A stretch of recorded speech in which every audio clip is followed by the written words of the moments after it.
réduction de compte bokkoon na moom itam ci promesse électorale yi nga xamante ni régime bi toog tey amoon nañ ko ñu gis bi ñu toogee ak léegi gis nañ pôle judiciaire financière bi mu ngi interpellé ñu bëree bëri mais fi mu bëgg ñu duggee ci mooy lever immunité parlementaire bu Moustapha Diop waaye itam interdiction de sortie bu Mansour Faye ñaari yoon mu tenté ko pour génn est-ce que am nga xel mu dal ci ne mën nañ def réduction de compte te du jaxasoo ak politique comme yi weesu woon. ah déedéet dina bëri coow de day am politique day am coow ah yii bëy kenn du ko rey ci ron lal te du yuuxoo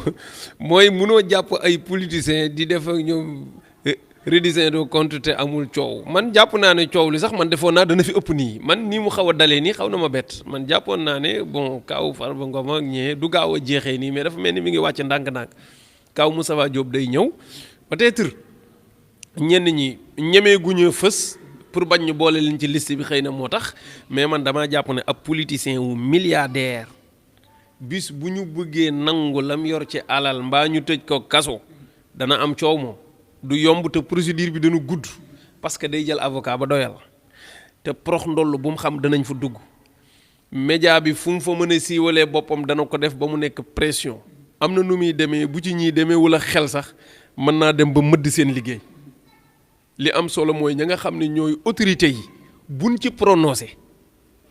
ñoom xas nañu def enquête yi wax nañ ne lii lañ fi fekk garaaw na nangam jël nañ dossiers yi jox nañ ko justice nañ ci pare bu ñu wax buñ commentaire loolu mën naa tax du bëri coow waaye heure buñ ci waxee procédure bi jëlaat politique avancé noonu mën naa tax ñoom ñu mën a tal seen liggéey mais bu ñu ko deful dana dem ba benn jamono boo tegoon xeer kenn du ko yëg soo wàññee dund kenn du ko yëg boo defaree forage kenn du ko yëg parce que coow politique ba léegi nag pour nga moytu ko nañu fexe autorité yi nga xam ne ñoo am baat ci réew mi muy président muy ministre muy premier ministre muy député ñooñu nañu zappé procès yi te sëgg ci liggéey bi bàyyi justice moom di woo gaa yi di wax ak ñoom la muy wax ak ñoom. ci bu Mansour Faye dinaa ñu taxaw ci tuuti. waaw bi nga yëgee ñu tere ko mu génn. waaw Adja Marème communication bi mu ci def. waaw man de waaw bon xaw naa ko yërëm mais nag jàpp naa ne amul conseil waaw wax dëgg bi ma koy déglu yéemu naa ci yàlla ndeysaan wax naa sax ndeysaan fi ma toog ma ne ndeysaan cey yàlla ku ma waxoon ne àddina dina dox ba soxna si président de la république woote rajo di ñaxtu naan ñi ngi ñuy jaay doole te ñuy bundu xataal mais yàlla rek a fi nekk discours boobu séentuwuma ko woon wax dëgg yàlla parce que nag dafa am benn dayo bu ñu jaayoon boo xam ne daanaka lu leen neex def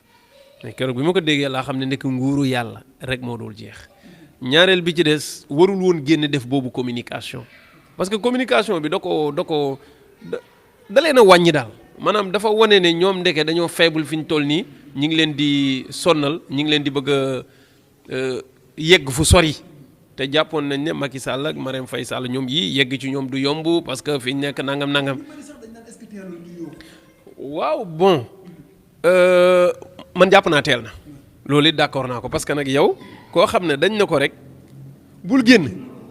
montant mën nañ koo àtte mu mucc mais bul génn kese nga naan ñi ngi may jaay doole nangam non da ngay xaar bañ na la yow àtte nañ la teg nañ la nangam wala tuuma jin lay toppee lii la nga door a commencer di lay mais bul tukki ma ne lu xew nga ne ma justice moo la soxla ma ne la noo garaawul Mansour man de fii ñu toog su ma toogoon jóg dem di tukki ñu ne ma justice bi nee na dalaa soxla bul tukki mais dama naan amul problème maa ngi koy xaar parce que man jàpp naa ne defuma dara léegi maa ngi toog nag di xaar ba xam lan la may wax mais fii ak waxuma lu may def non du ma communiquer danaa ne justice nee na daf ma soxla wolof nee na ku la woo dana la wax mbaa mu jox la boo ma waxee ba pare nag ma génn communiquer ci askan wi ne lii moom ma wax du dëgg mais ku moom xar mi rek nga bàyyi buum gi loolu man jàpp naa ne dañoo teel a communiquer ba pare teel a yebbeeku ma dem joxe na li mu am yëpp ñu ngi nii dañu jaay doole di ñu bënd xataal waaye yàlla doo nga fi ne koo yaakaar yàlla la yaakaar dinañ ci dem ak ñoom lu ñu am dinañ ko def jusqu'au bout maanaam lii Marème mënul defaat lu ëpp lii Mansour maanaam même bu ñu tëjoon Mansour mënul wax lu ëpp dañ ñuy jaay doole waaw dañ ñuy jaay doole yàlla doo nga fi nekk discours am mënul weesu lool parce que bu ko weesoo rek saaga la mën a doon waaw dafa teel a egg foofu mënoon na ne rek ñàkk a wax d'abord mais bu demoon bay wax sax bon mu ne waaw léegi ñun wóolu nañ suñu bopp ñoo ngi déglu comme justice nee nañu xaar ñun ay républicain lañu ñu ngi déglu en tout cas bu ko woowee dana wuy ji ñu xool ba xam sax def discours bu sage mais dafa teel a yegg garage lool mais foofu itam am na ñu bëri ñu naan Mansour Faye interdiction bi amul benn notification. waaw c'est-à-dire que jàpp ne foofu itam ñàkk respecté ak yelleef feeñ na ci. waaw loolu moom maa ngi koy dégg bon doonte man defuma droit waaye bu ñu sukkandikoo ci li fi xewoon de moom jurisprudence yi fi xewoon waaw defuñu justice waaye comme ñoom noonu lañ doon def na ko ñeneen dénoncé. bu njëkk dañ daan fekk Ousmane Sonko ci këram tëj ko ni ko doo génn may julli ñu ne ko doo julli ci may dem ñu ne ko doo dem bu ñu leen waxee ne leen bon lii du yoon nangam nangam ñu ne non xaw ma arrêté administratif la xaw ma affaire yu mel noonu. waa raison d'état merci léegi comme yow loolu nga layoon. góor ndeysaan macha allah léegi yow loolu nga layoon ba def ko mais loolu tey bu ñu la ko tegee. yow na ko keneen kaas mais yow mënoo koo kaas parce que li nga kaasoon ne raison d'état la su boobaa bu ñu la tegalee loolu doo am lay mais man